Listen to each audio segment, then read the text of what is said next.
예수께서 헌금함을 대하여 앉으사 무리가 어떻게 헌금함에 돈 넣는가를 보실세 여러 부자는 많이 넣는데 한 가난한 과부는 와서 두 렙돈 곧 한 고드란트를 넣는지라.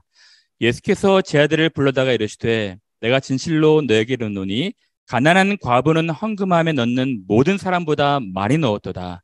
그들은 다 그 풍족한 중에서 넣었거니와 이 과부는 그 가난한 중에서 자기의 모든 소유 곧 생활비 전부를 넣었느니라 하시니라. 오늘은 가난한 과부가 한 고드란트 두 렙돈의 헌금을 했거든요. 예수님께서 다른 사람들은 풍족한 중에 넣었지만 저 여인은 생활비 전부를 넣었다라고 말씀하셨어요. 여러분, 예수님께서 하신 말씀, 이 말씀이 과연 여인을 칭찬한 것일까? 또 많은 사람들이 그 상황을 보면서 우리도 저 여인처럼 전부를 헌금해야 되는구나. 그런 식으로 예수께서 말씀하셨을까? 그 문제를 함께 살펴보는 것입니다. 제가 이 스토리를 모르시는 분들을 위해서 잠깐 말씀을 드리면요. 예수께서 성전에 가셔서 사람들이 어떻게 헌금하는지를 보셨어요. 제자들과 함께 헌금함을 주목하시면서 사람들이 헌금함에 어떻게 헌금하는지를 보시다가 어떤 부자가 많은 돈을 헌금하는 것을 보았거든요. 그 뒤에 가난한 과부가 두 렙돈의 동전을 넣는 것을 보셨어요. 그리고 말씀하셨습니다. 저 부자는 풍족한 중에 넣었거니와 저 가난한 과부는 생활비, 생계비, 생존비 전부를 넣었다. 라고 말씀하신 것입니다. 가난한 과부가 모든 사람보다 헌금함에 많이 넣었다고 해서 예수님께서 이 가난한 과부를 칭찬하셨던 것일까요? 그동안 일부 목회자들이 설교할 때 이 과부의 예를 들면서 헌금은 이런 식으로, 이런 태도로 해야 된다라고 많은 강조를 했어요. 예를 든다면 풍요로운 속에서 일부를 넣는 것보다 전부를 드리는 것을 하나님께서 기뻐하신다. 이런 식으로 설교를 했거든요. 과연 그럴까요? 생활비 전부를 넣으면 어떻게 살아가야 될지 막막한 그 사람에게 칭찬하시면서 저렇게 헌금해야 된다라고 말씀하신 것일까요? 아니면 어떤 분들은 얼마밖에 없는 것이지만 정성껏 헌금하면 하나님께서 몇 배로 복을 주실 것이다. 축복해 주실 것이다. 과연 예수님께서 이 본문 속에서 이 여인이 복을 받을 것이다 라고 약속하신 부분이 있나요? 이 여인은 정성껏 헌금한 것이 맞는 것 같습니다. 그러나 이 본문 전체를 보면 하나님께서 가난한 과부의 헌금을 격려하거나 지지하지 않으셨어요. 그러면 예수님께서 이 가난한 과부의 두 렙돈 헌금을 말씀하실 때 의도가 무엇이었을까? 제자들에게 가르치고 싶었던 의도가 무엇이었을까 파악하는 것이 중요합니다. 일부의 목회자들처럼 정성껏 헌금 드린 모범적인 사례로 가난한 과부의 두 렙돈을 언급해서는 안 되는 것입니다. 그러면 지금부터 제가 예수님께서 이 가난한 과부를 통해서 우리에게 말씀하고 싶어 했던 것이 무엇인지, 당시 1세기 제자들, 말씀을 듣는 사람들에게 말씀하고 싶어 했던 의도가 무엇인지를 한번 살펴보도록 하겠습니다. 먼저는 여러분들이 이 생활비 전부를 헌금한 과부, 이 과부가 누군지를 살펴보셔야 됩니다. 오늘 본문에 보면 예수께서 헌금함을 대하여 앉으사 무리가 어떻게 헌금함에 돈 넣는가를 보실세 여러 부자는 많이 넣는데 부자와 대조가 됩니다. 한 가난한 과부라고 그랬거든요. 여러분들은 이 본문을 읽으면서 어떤 뉘앙스를 찾지 못하겠지만 성경의 원 메시지를 보면 이것은 이상한 일입니다. 왜 그러냐면 어느 시대에나 사회 취약계층들이 있겠죠. 빈민들이 있을 것입니다. 모든 시대에 가난한 사람들이 있을 거예요. 기초생활수급자들이 있을 것입니다. 그러나 하나님의 나라는 달랐어요. 무슨 말입니까? 하나님께서 구약부터 계속해서 강조하는 것은 내 나라에 가난한 사람이 있어서는 안 된다. 특별히 세 계층, 사회 취약계층, 이 세 부류의 사람은 특별히 복지 대상으로 선정해서 그들에게는 많은 혜택을 받게 해라. 나그네, 고아, 과부였습니다. 왜 그랬을까요? 당시 고대 근동은요, 전쟁과 전염병과 기근이 많았거든요. 집을 잃어버린 사람이 나그네가 발생하게 되었습니다. 부모, 아빠와 엄마를 잃어버리는 고아들이 발생했어요. 그리고 남편을 잃어서 생활 보호할 수 있는 대상자가 없는, 경제력이 없는 극빈층이 생기게 된 것입니다. 그래서 하나님께서 특별하게 요 세 취약계층, 나그네, 고아, 과부는 온 이스라엘 전체적으로 특별 대상으로 생각해서 복지를 책임지라는 것이었습니다. 하나님은 고아의 아버지시며 과부의 재판장이시라. 고아와 과부를 위하여 정의를 행하시며 여호와께서 나그네, 고아와 과부를 붙드시고, 성경 전 지면에 하나님께서 특별한 이 어려운 사람들을 위해서 너희들이 힘을 다해라 말씀하신 것이었죠. 포도원의 포도를 딴 후에 고아와 과부를 위해서 남겨둬라. 객이나 고아나 과부의 송사를 억울하게 하는 자는 큰 심판이 있을 것이다. 그리고 야고보서에도 하나님 앞에서 진정한 경건, 참되고 정결하고 더러움이 없는 경건은 다른 것이 아니고요, 찬양 많이 하고 기도하는 것이 아니고요, 고아와 과부, 사회 취약계층, 어려운 사람들을 환난 중에 돌보는 것이었습니다. 하나님은 그 나라에서 너무너무 없는 사람들, 가난한 사람들, 극빈자들, 이 사람들을 돌보기를 바라셨던 거예요. 그래서 모세에게 명하셔서 가나안에 들어가면 이렇게 하라 명하셨습니다.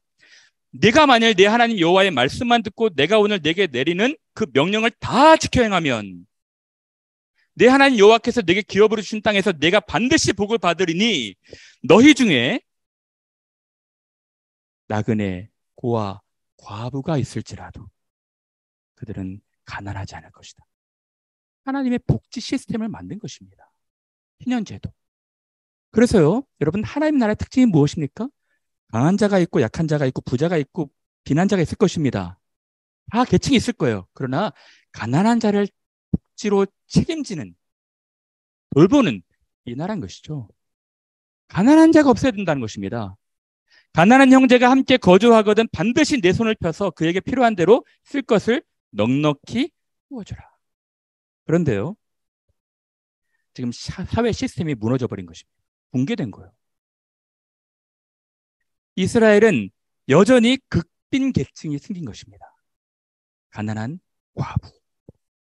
이 가난한 과부가 얼마나 가난했을까? 다음 본문에 보면요, 예수께서 한 가난한 과부가 와서 두 렙돈, 한 고드란트를 넣는 것을 봤거든요. 그리고 한 고드란트 두 렙돈이 생활비 전부라는 것이었어요. 여러분들 이 본문을 볼 때 잘 와닿지 않을 거예요. 왜냐하면 이스라엘의 화폐 가치를 모르기 때문에. 이스라엘은요, 드라크마, 데나리온, 아사리온, 고드란트, 렙돈 이런 화폐 가치들이 있거든요. 한 데나리온은 노동자, 일일 노동자의 하루 품삯입니다. 오늘날로 보면은 건설 현장에서 일하는 용역 잡부들이 뭐 8만 원을 받는다고 하잖아요, 일당으로. 그러면 이 렙돈은요 64분의 1입니다. 즉 한 1,000원, 1,000몇백 원 정도가 되는 거예요. 1,000몇백 원 정도가 전체 생활비였다는 것입니다. 한 끼 저녁 먹는 식사비였어요. 그게 이 과부의 전체 생활비였을 정도로 돌보지 않았다. 극빈 계층이 생겼다는 거예요. 예수께서 지금 그것을 강조하고 싶었다. 또 이 본문에서 자세히 봐야 되는 것은 이것입니다. 예수께서 헌금함을 대하여 안채사. 우리가 어떻게 헌금함에 돈 넣는 것을 보실세. 우리는 이스라엘 문화를, 이스라엘의 상황을 잘 모르면 와닿질 않아요. 근데요, 당시에 예수님이 성전에 출입하실 그 당시에 이 성전 앞들에는 총 13개의 헌금함이 있었다고 합니다. 7개는 성전세, 또 6개는 그 다른 명목 유지비, 뭐 성전에 구하는 땔감, 목재 구입비, 수선비, 공사비 이런 명목으로 13개 현금함을 만든 거예요. 여러 가지 각종 명목으로. 당시 이스라엘 역사가의 글들을 보면 이스라엘 일반 가정에 종교세도 내야 되죠. 로마에 또 세금도 내야 되죠. 이스라엘 사람들 일반인들이 내야 되는 종교세가 가정 수입의 50%가 넘었대요. 거기다가 또 로마의 세금도 바쳐야 되는 것입니다. 얼마나 팍팍했겠어요. 13개 헌금함을 만들고 각종 헌금으로 다 서민들의 경제비를 수탈한 것입니다. 누가? 종교 지도자들이. 그 중에 한 헌금함을 보시면서 예수께서 쟤들에게 좀 가르쳐 주고 싶었던 것입니다. 그럼 이 헌금이 어떻게 사용됐을까요? 주로 화려하게 성전을 꾸미는 치장비, 수선비, 성전 유지비로 사용됐을 거예요. 그리고 종교 지도자들이 호의호식할 수 있도록 대저택에 살았거든요. 서기관과 바리새인들은 돈을 좋아하는 자라. 그러니까 일반인들, 그 가난한 사람들, 특히 가난한 과부가 와서 생계비 전부를 2렙돈을 낸다면 내지 말라고 말려야 되는 것 아니겠습니까? 오히려 그들은 복지 대상으로 많은 수혜를 줘야 되는 것 아니겠습니까? 가난한 과부가 왜 헌금을 했을까요? 헌금이 강요되었기 때문에 그래요. 이런 컨텍스트에서 예수께서 가난한 과부의 2렙돈 헌금을 언급하신 거예요. 그러면 이제 조금 더 나아가서 예수께서 가난한 과부의 헌금을 언급하신 정확한 의도가 무엇이었을까요? 이 의도는 결코 2렙돈 한 고들한테밖에 없는 이 생활비 전부를 넣은 가난한 과부를 칭찬하시는 의도는 절대 아니었습니다. 결코 이 가난한 과부가 정성껏 헌금을 드렸기 때문에 자기의 어떤 일부를 드린 것이 아니라 전부를 드렸기 때문에 복 받을 것이다. 상급이 클 것이다. 이렇게 격려하신 것이 아니에요. 예수님 말씀하신 의도가 무엇입니까? 종교 지도자들, 순진한 교인들을 현혹해서 그들에게 헌금을 강요해서 그들의 돈을 수탈해가는, 착취해가는 종교 지도자들을 신랄하게 비판하신 거죠. 여러분, 복지 수혜를 받아야 되는 이 가난한 과부들 전혀 그렇게 돌보지 않고 오직 자기들의 이권만 챙기기 위해서 서기관과 바리새인들, 제사장들은 그렇게 자기들만 생각하면서 배를 불린 거예요. 예수께서 얼마나 화가 나셨겠습니까? 그래서 마태복음 23장 이렇게 말합니다. 화가 있을진저 외식하는 서기관들과 바리새인들이여 너희는 천국 문을 사람들 앞에서 닫고 너희도 들어가지 못하고 들어가라 하는 자도 들어가지 못하게 하는도다. 이 종교 지도자들아. 계속 말씀하십니다. 화가 있을진저 외식하는 서기관들과 바리새인들이여 너희는 교인 한 사람을 얻기 위하여 바다와 육지를 두루두루 다니다가 생기면 너희보다 더 배나 지옥 자식이 되게 하는도다. 그들도 지옥에 들어가고 다른 사람들도 천국에 못 들어가게 한다는 것입니다. 얼마나 화가 나셨을까요? 화가 나신 이유를 23장에 쭉 언급하시는데 제가 2가지만 소개할까요? 다음 구절에 화 있을진저 눈먼 인도자여 너희가 말하되 누구든지 성전으로 맹세하면 암을 얻거니와 성전에 금으로 맹세하면 지킬지라. 이게 무슨 뜻인지 아시겠어요? 이런 것입니다. 맹세하지 말라고 하셨거든요. 그런데 성전을 두고 맹세하면 괜찮아. 근데 성전에 드릴 헌금 금으로 맹세하면 반드시 지켜라. 이런 거거든요. 약속한 서원 헌금 뭐 그런 거 있잖아요. 서원했다면 반드시 지켜라. 근데 그 외에는 괜찮아. 안 지켜도 괜찮아. 이렇게 가르치고 있는 거예요. 다음 볼까요? 너희가 또 이르되 누구든지 제단으로 맹세하면 암을 얻거니와 그 위에는 예물로 맹세하면 꼭 지킬지라. 이렇게 가르쳤어요. 성전에 드릴 예물, 헌금 약속을 했다면 반드시 지키라는 것입니다. 그거 안 지키면 큰일 난다는 거예요. 예수께서 너무 화가 나셨어요. 그래서 이렇게 말씀하신 것입니다. 맹인된 인도자여 하루살이는 걸러내고 낙타는 삼키는도다. 화 있을진저 외식하는 서기관들과 바리새인들이여 잔과 대접의 겉은 깨끗이어야 돼 그 안에는 탐욕과 방탕으로 가득하다. 이들은요 탐욕스러운 사람들이었어요. 회칠한 무덤처럼 겉으로는 깨끗하지만 그 안에는 돈 하면서 자기 사리 사욕을 채우는 가난한 과부마저 수탈하는 악한 사람들이었어요. 여러분, 예수께서 얼마나 화가 나셨겠어요. 한 끼 저녁 먹을 생계비, 생존비밖에 없는데 그것마저도 강요해서 헌금함에 넣게 하는 그 시스템을 너무 탄식하신 것입니다. 조금만 더 얘기해 볼까요? 여러분, 예수께서 성전에 들어가셔서 굉장히 화내신 거 아시죠? 그래서 성전에서 매매하는 사람들 막 채찍으로 때리시고 환전하는 사람들 상 엎으시고 한 거 기억하십니까? 왜 그러신지 아세요? 저는 이 본문들 볼 때 신학생 때는 잘 이해를 하지 못했어요. 아니, 멀리서 양을 가지고 오고 염소를 가지고 오는 것보다 차라리 성전 앞에서, 성전 뜰에서 양을 팔고 매매하면 더 좋지 않을까? 좋겠죠. 그래서 성전 뜰에서 실제로 매매가 이루어진 것입니다. 그냥 멀리서 갈릴리 같은 먼 곳에서 양 데려오지 말고 성전에서 돈을 주고 사라. 그리고 제사를 드려라. 그렇게 매매가 이루어진 거예요. 문제가 뭐냐면 폭리를 취하는 것이었습니다. 양 한 마리에 10만 원이면 그때는 100만 원을 받는 거예요. 상인들과 제사장들과 결탁해서 90만 원을 먹는 거예요. 돈 없는 사람들은 멀리서 양을 가지고 오면은 이것은 적합하지 못하다. 흠 있는 양이다 해서 불합격 판정하고 거기서 사라는 것입니다. 그러면 억지로 거기서 사야 되는데 너무 비싼 돈으로, 대목이니까 비싼 돈으로 파는 거예요. 예수께서 너무 화가 나신 것이죠. 그리고 남자들이 1년에 한 번씩 성전세를 내거든요. 성전세를 내기 위해서는 로마의 화폐를 내는 것이 아니라 이스라엘에서 찍은 성전세를 내야 되는데 환전상들이 있었던 것입니다. 근데 환전상들이 또 폭리를 취하는 거예요. 10배로 성전세를 환전하니까 가난한 사람들은 성전세도 못 내고 제사도 못 드리게 되는 것입니다. 그래서 예수께서 너무 화가 나신 거예요. 제사장, 서기관들이 폭리를 취하고 있기 때문에 너희들이 이 성전을 강도의 소굴, 강도의 굴혈로 만드는도다. 화가 나신 것입니다. 내 집은 만민이, 부자도 가난한 자도 가난한 과부도 다 예배드릴 수 있는 곳이 돼야 되는데 너희들이 그들의 길을 막았다는 것입니다. 내 집은 만민이 기도하는 집이라 칭함을 받으리라고 하지 아니하느냐. 그러나 너희는 강도의 소굴을 만들었도다. 이 종교 지도자들, 서기관들과 제사장, 바리새인들은 사리사욕, 탐욕에 어두워서 가난한 과부의 가산을 삼키고 약탈하는 것이었습니다.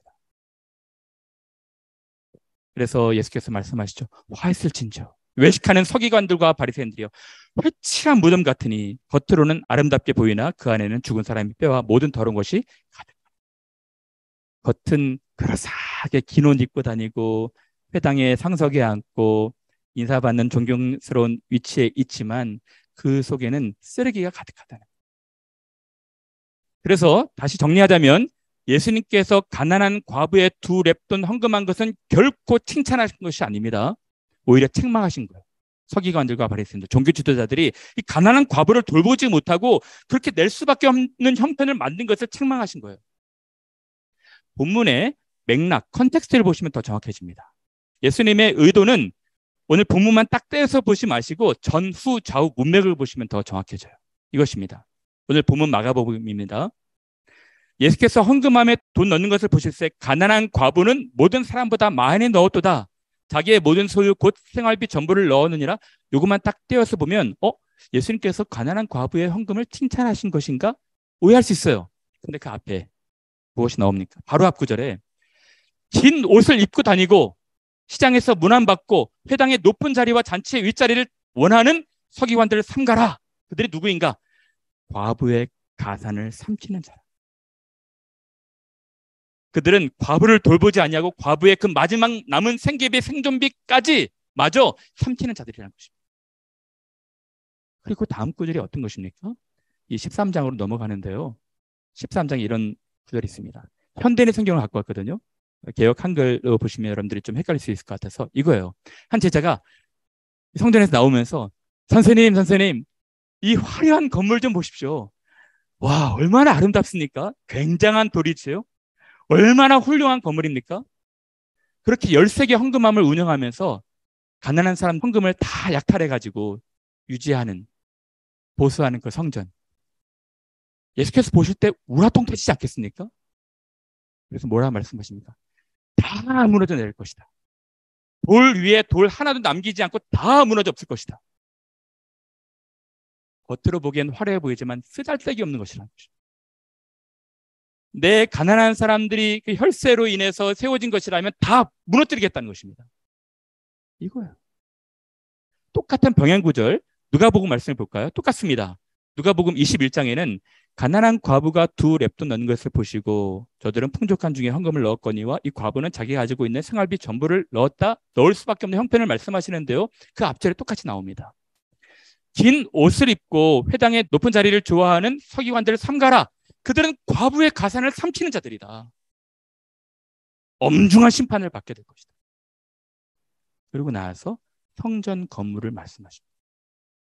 어떤 사람들이 성전을 가리켜 그 아름다운 돌과 헌물로 꾸민 것을 말하며 13개의 현금함을 운영하면서 헌물로 그 성전을 아름답게 치장하고 있는 것입니다. 예수께서 이르시되 이것들이 돌 하나도 남지 않고 다 무너질 것이다. 실제로 AD 70년에 로마군이 들어오면서 예루살렘 성전이 다 폭삭 망해버렸습니다. 예수님이 원치 않으셨던 것입니다. 예수께서 원하셨던 것이 무엇입니까? 예수께서는 이 화려하게 치장하는 이 외관, 건물, 화려함, 그거 좋아하지 않으셨어요. 무너뜨려 버리는 것입니다. 이 성전을 헐어라. 내가 사흘 동안에 일으키리라. 예수는 성전된 자기 육체를 가리켜 말씀하신 거죠. 이 건물이 중요한 본질이 아니라는 거예요. 건물은 예수 그리스도 그 자신이라는 것입니다. 그리고 신약시대에는 우리가 이 건물이 중요한 것이 아니고, 여러분 한국교회 보면은 뭐 성전 건축, 선전 건축, 그 잘못된 말입니다. 건물은 성전이 아닙니다. 우리가 성전인 거예요. 건물이 아무리 화려할지라도 거기에 예수님이 없으면, 복음이 없으면 아무것도 아닌 것이죠. 거기에 이웃사랑, 가난한 사람들을 돌보는 케어가 없으면 아무것도 아닌 것입니다. 한 사람, 성도가 중요한 것입니다. 이제 말씀을 마칠까요? 여러분, 오늘 본문의 중심 메시지, 과연 그러면 오늘 가난한 과부가 2렙돈 헌금함을 넣는 것을 보시고 예수께서 우리에게 말씀하시고 싶어 했던 중심 메시지가 무엇일지 생각해보고 적용하고 마치겠습니다. 첫 번째는, 이것은 결코 가난한 과부의 2렙돈 헌금 칭찬하신 것이 아니에요. 모든 것, 전부를 드린 정성껏 헌금한 아름다운 여인의 이야기가 결코 아닙니다. 생활비의 일부가 아니고 전부를 넣어서 축복받을 것이다. 일부 어떤 교회 목회자들이 그렇게 얘기하는 뜻이 아니에요. 자신의 것을 다 드리면 하나님께서 몇 배로 갚으실 것이고 상급 베푸실 것이다. 절대 아닙니다. 그렇게 하지 말라는 거예요. 그러면 이 본문이 우리에게 가르친 것이 무엇입니까? 이것은 이 가난한 자들을 케어하지 못하고 그들의 헌금을 강요하는 이 시스템이 붕괴된 것을 책망하시는 것이었어요. 신랄하게 비판하신 것이었어요. 부패한 종교 지도자들, 착취하고 있는 지도자들에 대한 탄식이었습니다. 순진한 교인들을 강요해서 폭리를 취하고 있는, 자기의 이익 배만 불리고 있는 이 종교 지도자들, 오늘날로 말하면 목회자들 비판하고 계셨던 것입니다. 호의호식하는 사람들, 가난한 사람들은 전혀 염두에 두지 아니하고 혼자 잘 사는 사람들 비판하신 거였어요.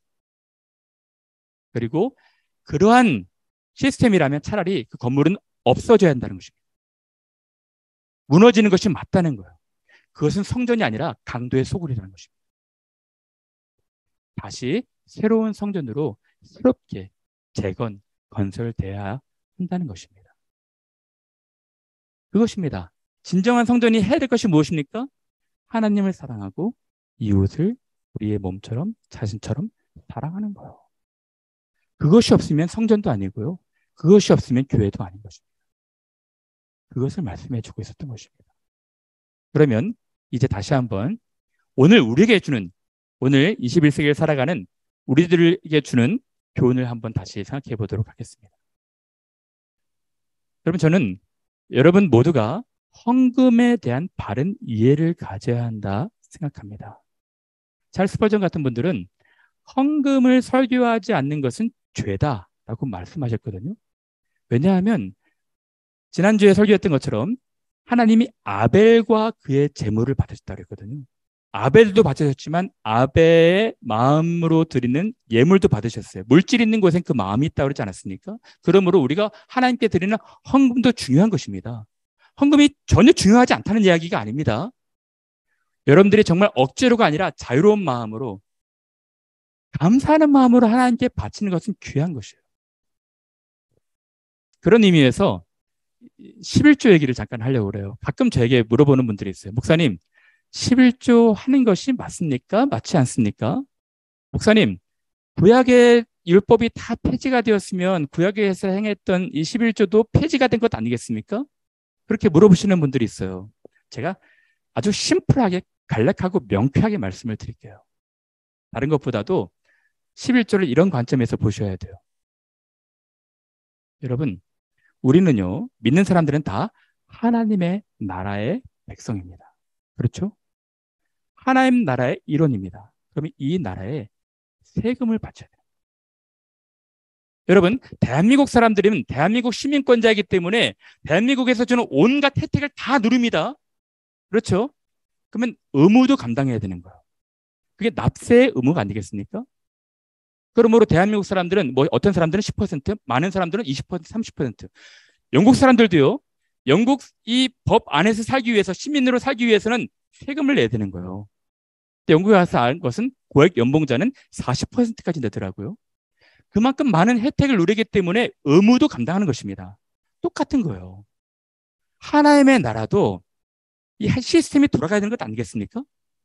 그런 의미에서 이 풀타임 사역자들을 존중하는 의미에서 이분들이 너무 영세해서 이 목회에 전념하지 못하도록, 다른 일을 하지 못하도록 존중하는 의미에서 쉬어하는 것입니다.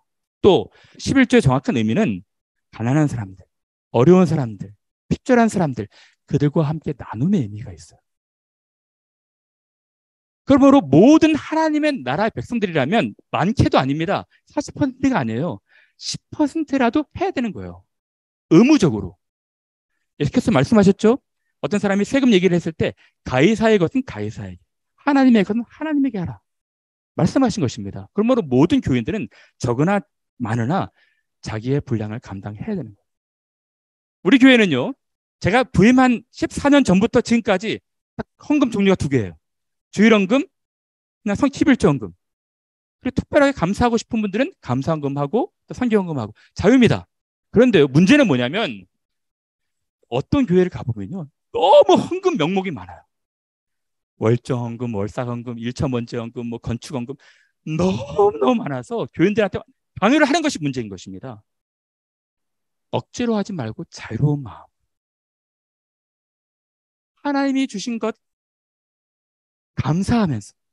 우리가 헌금하는 데는 어떤 의미가 있냐면 모든 것은 다 하나님께로부터 온 것입니다. 고백의 의미가 있어요. 신앙 고백, 신앙 표현의 의미가 있습니다. 이것은 내가 잘나서 내가 똑똑해서 번 것이 아니고요. 하나님으로부터 온 것입니다. 그래서 그 중에 일부를 드리는 것입니다. 아시겠죠? 그런데 제가 정말 강하게 얘기하고 싶은 것은 너무 많은 명목으로 일부의 교회들이 헌금을 강요하니까 문제가 되는 거예요.